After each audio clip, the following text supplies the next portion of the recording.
ఉన్నారు అందరూ? బాగున్నారా? ఇదిగోండి మా అపార్ట్మెంట్లోని మా ఫ్లోర్లోనే పెళ్ళి వచ్చామన్నమాట. పెళ్లి కొడుకు పెళ్లి కూతురు.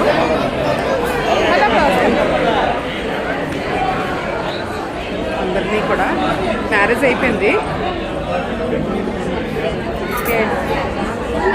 Hi hi.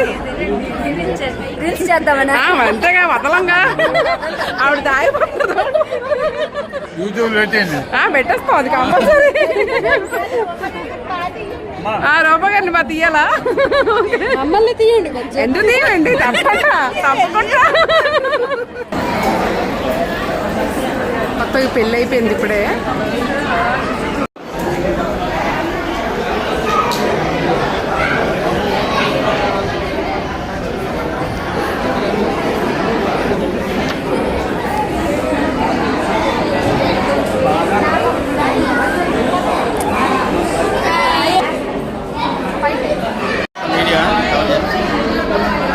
అన్ని ప్రూఫ్లకి